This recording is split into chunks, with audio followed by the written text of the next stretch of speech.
भुवन का पत्र आते ही घर में जैसे भूचाल आ गया था। 2 साल पहले जब उसकी शादी की खबर आई थी, घर में ऐसा तूफान बरपा हुआ था। उसके पिता ने तब कहनी अनकहनी सब सुना दी थी। बेटा सामने नहीं था, इसलिए माँ को ही कटघरे में खड़ा कर दिया था। अंत में उन्होंने वही वाक्य दोहरा दिया जो सदियों से बिगड़ैल बच्चों के पिता बोला करते हैं, तुम्हारे लाड़ प्यार ने उसे बिगाड़ दिया है। यानी कि बच्चा अगर सीधी राह पर चल रहा है तो वह अपने बाप का बेटा है। जरा लीक से हटा नहीं कि सारा दोष माँ के सिर मढ़ दिया जाता है। आचार्य साहब का तर्क था कि इस घर में आज तक उनकी हर आज्ञा का पालन होता रहा है। उनके फैसले के विरुद्ध जाने की जरूरत आज तक किसी ने नहीं की। उनके भाई बहन सिर झुकाकर उनकी हर बात मानते रहे हैं, पर इस नालायक बेटे की वजह से उनके सामने भी उन्हें शर्मिंदा होना पड़ रहा है। अगर माँ की शय न मिली होती तो बेटा यह साहस कभी न कर पाता। वैसे आचार्य साहब का यह कहना एकदम गलत भी नहीं था। पिता की अवज्ञा की सलाह भुवन को उसकी माँ ने ही दी थी। उसे सीधे सीधे अवज्ञा भी नहीं कहा जा सकता, क्योंकि आज्ञा मांगी ही नहीं थी। भुवन की माँ ने उसे समझा दिया था कि अगर सचमुच उस लड़की से प्यार करते हो तो चुपचाप शादी कर लो। पिता की अनुमति लेने के फेर में पड़ोगे तो पछताओगे। इकलौते बेटे के शादी के सारे अरमानों को मन में दफन कर लेने के बाद छाया ने कलेजे पर पत्थर रख लिया था। पत्नी के इस अपराध को आचार्य साहब कभी माफ नहीं कर सके थे, पर छाया भी क्या करती। इस घर का इतिहास वह देख चुकी थी। उसका देवर सतीश एक ऐसी लड़की से प्रेम कर बैठा जो बाबूजी के प्रतिद्वंदी की बेटी थी। बाबूजी तो उस समय नहीं थे, पर माँ ने और बड़े भैया ने फतवा जारी कर दिया था कि उस घर की बेटी इस घर में बहू बनकर नहीं आएगी। सालों बाद उसने अपने बेटे को जो सलाह दी वह उस समय सतीश को देना चाहते थे। कहना चाहती थी कि चुपचाप शादी कर लो, बाद में सब ठीक हो जाएगा। वैसे माँ सब दिन तो बैठी नहीं रहेंगी, पर यह सब कहने की उस समय हिम्मत नहीं हुई। एक तो वह खुद ही नहीं थी, शादी को 4-5 साल ही हुए थे। वह खुद अभी घर में पैर जमाने की कोशिश कर रही थी। ऐसे में कोई भी गलत कदम उसके लिए घातक सिद्ध हो सकता था। अगर सतीश जरा भी विद्रोह तेवर दिखाता तो वह उसका साथ दे सकती थी, पर उसे विद्रोह के लिए उकसाने की गलती वह कैसे करती। एक चिंगारी भी उसे मिल जाती तो वह आग लगा सकती थी, पर वहाँ तो सब ठंडा मामला था। सतीश ने चुपचाप सिर झुकाकर घर वालों का फैसला स्वीकार कर लिया और माँ की पसंद की लड़की से शादी रचा ली। यह तूफान तो खैर उठने से पहले ही शांत हो गया। फिर 2-3 साल बाद नीलू की समस्या उठ खड़ी हुई। उसे अपने एक सहपाठी से प्यार हो गया था। वह विजातीय तो था ही, दुर्भाग्य से उसका सामाजिक स्तर भी बहुत अच्छा नहीं था। अफेयर तो शायद कब से चल रहा था, पर माँ के रहते नीलू को यह बात उठाने का साहस नहीं हुआ। उसे क्या मालूम था कि बड़े भैया भी उतने ही दुर्दांत हैं। उन्होंने साफ कह दिया कि इस फटीचर आदमी की बारात मेरे दरवाजे नहीं आएगी। लड़का अगर जरा भी ढंग का होता तो मैं जात कुचात भी नहीं देखता, पर यहाँ तो सभी कुछ गड़बड़ है। प्रेम करने से पहले कुछ तो सोचा होता। छाया का मन हुआ कि पति से कहे कि प्रेम कुंडलियां मिलाकर नहीं किया जाता, वह तो हो जाता है, पर उसकी हिम्मत नहीं पड़ी। उसे हमेशा लगता रहा कि वह भी शायद कहीं चोट खाए हुए हैं, इसलिए इतने असहिष्णु हो गए हैं। आचार्य साहब ने बहन से कह दिया था कि तुम चाहो तो रजिस्टर शादी कर लो, पर उसके बाद इस घर से कोई वास्ता न रखना। जब सतीश जैसे नौजवान में ही वो बागी तेवर नहीं थे, तो नीलू तो बेचारी लड़की थी। उसने चुपचाप अपने तानाशाह भाई के आगे हथियार डाल दिए। एक सॉफ्टवेयर इंजीनियर से धूमधाम से शादी रचाकर नीलू अब विदेश में बस गई है। वहाँ पुरानी स्मृतियों को लेकर बिसूरती रहती है, अपने असफल प्रेम का मरसिया गाती रहती है। सतीश का हाल भी कुछ अलग नहीं है। अपनी भरी पूरी गृहस्थी के बीच भी वह अपराध बोध से ग्रस्त उदास बना रहता है। खुद भी दुखी होता है और पत्नी को भी दुखी करता है।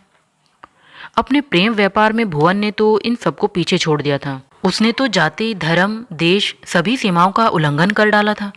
जब उसने पहली बार अपनी माँ के पास अपने इस प्रेम का रहस्य उद्घाटन किया तो माँ ने उसे समझाइश दी, बेटा इस विवाह के लिए पिता की आज्ञा की, उनके आशीर्वाद की अपेक्षा मत करना। कल्पांत तक प्रतीक्षा करोगे तब भी वह तुम्हें नहीं मिलेगा। अगर सचमुच उस लड़की से प्यार करते हो तो वहीं चुपचाप शादी कर लो और सुखी रहो। पत्नी के इस अपराध को आचार्य साहब कभी माफ नहीं कर पाए हैं, और अब भुवन का पत्र आया है कि वह पत्नी और बच्चों के साथ उनका आशीर्वाद लेने आ रहा है। यह पत्र उसने पिता के नाम ही लिखा था, पर खुश होने के स्थान पर वे तिलमिला गए थे और पत्र के टुकड़े टुकड़े करके उन्होंने पत्नी के सामने ही छितरा दिए थे। वे जानते थे कि यह सब कुछ अनायास नहीं हुआ है।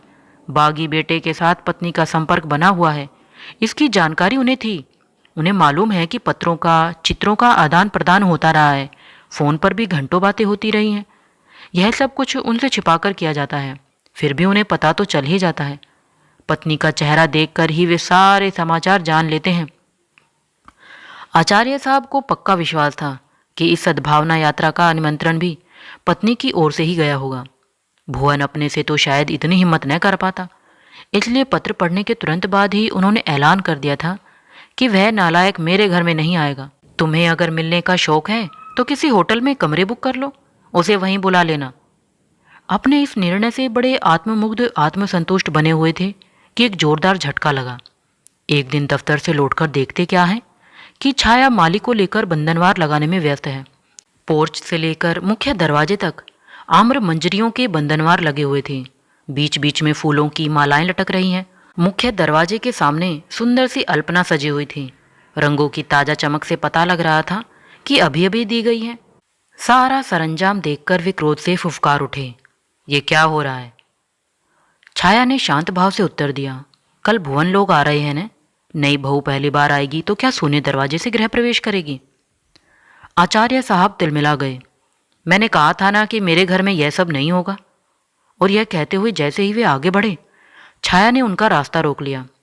पता नहीं कैसे उसे आभास हो गया था कि वह अब अपने जूतों से उसकी अल्पना को रौंदने ही वाले हैं।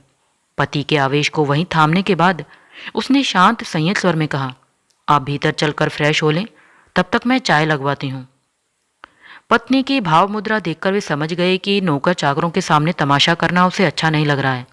वह पैर पटकते हुए भीतर चले गए। माली को आवश्यक निर्देश देकर छाया किचन में गई और उसने पंडित से कहा कि चाय कमरे में ही लगा दे। साहब बाथरूम से निकले तब तक चाय लग चुकी थी। छाया ने दरवाज़ा हल्के से उड़का लिया था। वह समझ गए कि उन्हें घेरने का पूरा बंदोबस्त किया जा चुका है, पर वे भी कच्चे खिलाड़ी नहीं थे। उन्होंने कड़क कर पूछा, जब मैंने मना कर दिया था कि वह नालायक मेरे घर में नहीं आएगा, तो स्वागत का यह सरंजाम क्यों किया जा रहा है? आप चाय लीजिए, ठंडी हो रही है, छाया ने अपना कप उठाते हुए कहा। पहले मेरी बात का जवाब दो। जरूर दूंगी, इसलिए चाय कमरे में मंगवाई है। मैं आपके सब प्रश्नों के उत्तर दूंगी, पर आप पहले मेरे एक सवाल का जवाब दीजिए। कौन सा सवाल? ये जो आप उस दिन से बार बार कहे जा रहे हैं कि मेरे घर में यह नहीं होगा, वह नहीं होगा, तो क्या घर सिर्फ आपका है, मेरा नहीं है? क्या मेरा कोई अधिकार नहीं है? क्या मतलब? मैं और तुम क्या अलग हैं? यही तो कहना चाहती हूँ। माना कि इस घर में आपका पैसा लगा है, पर मैंने तो अपना पूरा जीवन इसमें लगा दिया है। क्या इसका कोई मूल्य नहीं है? आखिर तुम कहना क्या चाहती हो? यही कि ईंट, गारे और सीमेंट से जो बनता है वह सिर्फ मकान होता है। उसे घर की शक्ल तो औरत देती है। औरत चाहे तो घर को स्वर्ग बना सकती है, चाहे तो उसे नर्क में तब्दील कर सकती है। मैंने आपके इस घर को मंदिर सा पावन और सुंदर बनाने में जीवन के पूरे 28 साल लगा दिए हैं। मेरे कारण ही आपकी माँ का बुढ़ापा अमन चैन से गुजरा है। मेरी बदौलत माँ बाप की मृत्यु के बाद भी नीलू का पीहर बना हुआ है।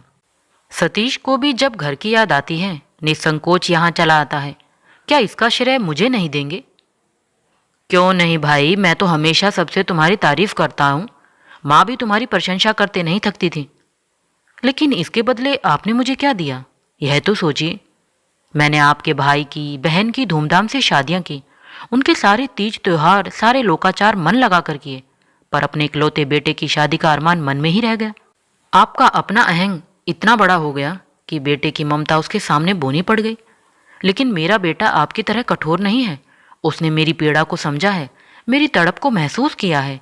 इसलिए आपकी नाराजगी का खतरा उठाकर भी वह यहाँ आ रहा है।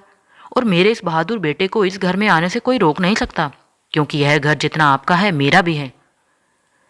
पत्नी के इस लंबे वक्तव्य से विचलित आचार्य साहब कुछ मुनासिब से उत्तर के लिए शब्द जुटा रहे थे कि दरवाजे पर हल्की दस्तक हुई। क्या है पंडित, बोलो, छाया ने कहा। पंडित भीतर आया और विनम्र स्वर में बोला, नारायण पूछ रहा है कि कहीं जाना तो नहीं है, गाड़ी लगा दूं? छाया ने प्रश्नार्थ मुद्रा में पति की ओर देखा। उनका चेहरा निरासपाट था। उसने कहा, नारायण से कहो कि अभी तो घर चला जाए, पर उसे सुबह 7 बजे यहाँ आ जाना है। और कहा कि असलम को भी साथ ले आए। बाबा को लेने एयरपोर्ट जाना है, दोनों गाड़ियाँ जाएंगी। पत्नी की अधिकार वाणी से चकित आचार्य साहब मुंह बाएं उसकी ओर देखते ही रह गए। उन्हें लगा उनकी सत्ता का प्रसाद भर भरा कर गिर पड़ा है, धराशायी हो गया है और अपने ही घर में वे शरणार्थी हो गए हैं।